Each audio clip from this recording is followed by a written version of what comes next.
गांव के बुजुर्ग धीमी आवाज में इसके बारे में बात करते थे। उनकी आंखों में एक अजीब सी चमक होती थी, जैसे वो किसी गहरे रहस्य को जानने वाले हों। उनकी कहानियां हमेशा एक ही बात पर आकर रुकती थीं, उस पुरानी सड़क पर। पुरानी सड़क, वो कहते थे, रात में सुरक्षित नहीं है। वहां की हवा में एक अजीब सी ठंडक होती थी जो हड्डियों तक को कंपा देती थी।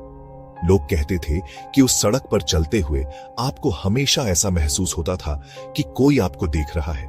ये घने जंगल से होकर जाती है, हरे भरे जंगल में एक काली पट्टी सी। जंगल इतना घना था कि दिन में भी वहां अंधेरा रहता था। रात में तो वहां जाने की हिम्मत कोई नहीं करता था। लोग कहते थे कि उस जंगल में अजीब अजीब आवाजें आती थीं, जैसे कोई फुसफुसा रहा हो। कई लोग इस रास्ते पर गए पर कभी वापस नहीं लौटे।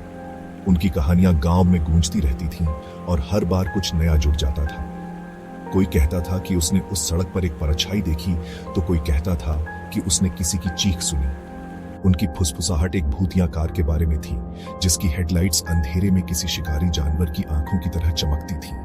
वो कार अचानक से प्रकट होती थी और फिर गायब हो जाती थी। लोग कहते थे कि उस कार में बैठने वाला कभी वापस नहीं आता था। एक काली एम्बेसडर, वो कहते थे, जिसका क्रोम बिना चांद वाली रात में चमकता है। उस कार के बारे में कई कहानियां थीं। कुछ लोग कहते थे कि वो कार एक पुराने राजा की थी, जो अब भूत बनकर उस सड़क पर घूमता है। लेकिन ये बस कहानियां थीं, बच्चों को डराने के लिए, या फिर सच थीं, कोई नहीं जानता। पर गांव के बुजुर्ग हमेशा कहते थे कि अगर आप उस सड़क पर जाएं, तो सावधान रहें, क्योंकि वहां की हवा में कुछ ऐसा है जो आपको कभी वापस नहीं आने देगा। राजीव, एक शहर का बिजनेसमैन, ऐसी अंधविश्वास वाली बातों पर हंसता था। उसे अपने तर्क और बुद्धि पर घमंड था। भूत और भूतिया गाड़ियां बस कहानियों की बातें थी। उसका समय कम था। सुबह एक जरूरी मीटिंग थी। पुरानी सड़क एक शॉर्टकट थी, जिससे उसके सफर के कुछ कीमती घंटे बच सकते थे। गांव वालों ने उसे चेतावनी दी। उनके चेहरों पर चिंता साफ दिख रही थी। उसने उन्हें अनसुना कर दिया। उसकी मुस्कुराहट में एक तरह का घमंड था। जैसे ही सूरज डूबा, राजीव ने अपनी गाड़ी स्टार्ट की। उसका आत्मविश्वास अटल था।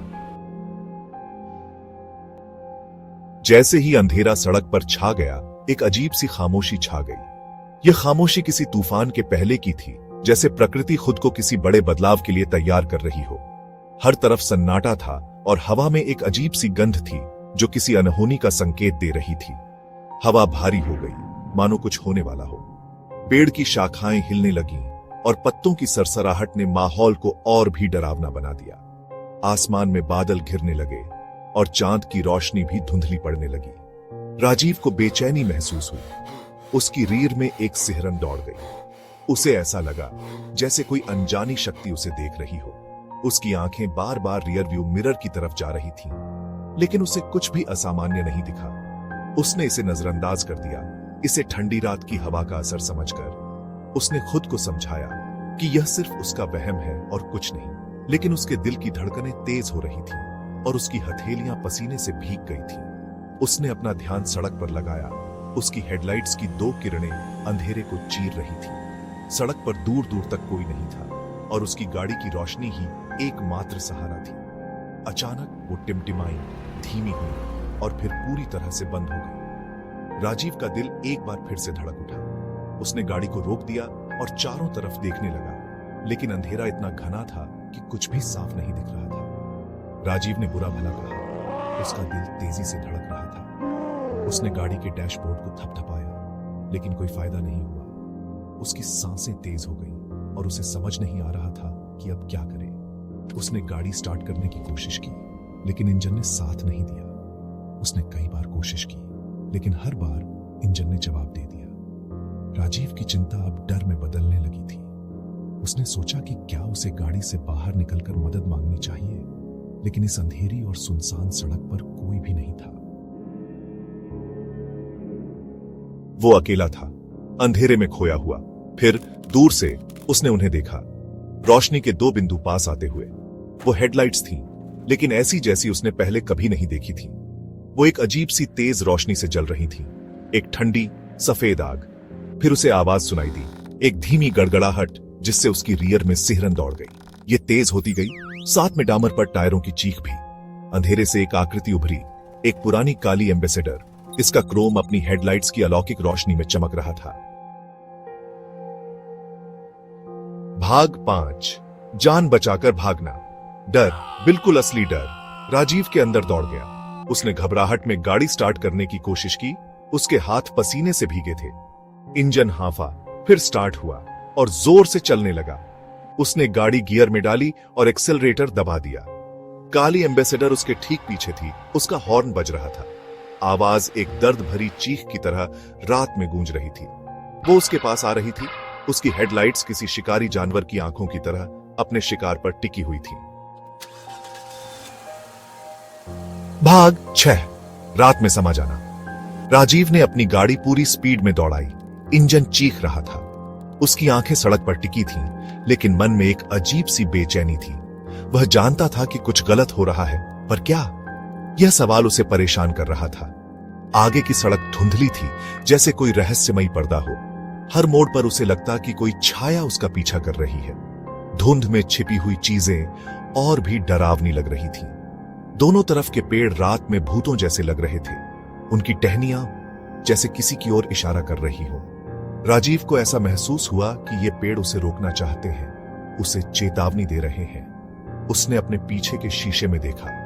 उसकी धड़कन तेज हो गई। पीछे की गाड़ी की हेडलाइट्स उसे और भी डरावनी लग रही थी। वह सोचने लगा कि क्या वह सच में किसी का पीछा कर रहा है या यह सिर्फ उसका वहम है। काली एम्बेसडर और पास थी, जैसे कोई भूतिया गाड़ी हो। उसकी पुरानी बॉडी और चमकती हेडलाइट्स ने राजीव के मन में और भी डर पैदा कर दिया। वह सोचने लगा कि क्या यह गाड़ी सच में है या उसकी कल्पना।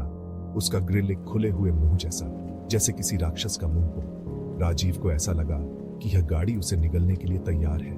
उसकी सांसें तेज हो गईं और उसने गाड़ी की स्पीड और बढ़ा दी, उसे निगलने के लिए तैयार। हेडलाइट्स की रोशनी और भी तेज हो गई, जैसे कोई उसे चेतावनी दे रहा हो। राजीव ने गाड़ी की स्पीड और बढ़ा दी, लेकिन वह गाड़ी और भी पास आ रही थी।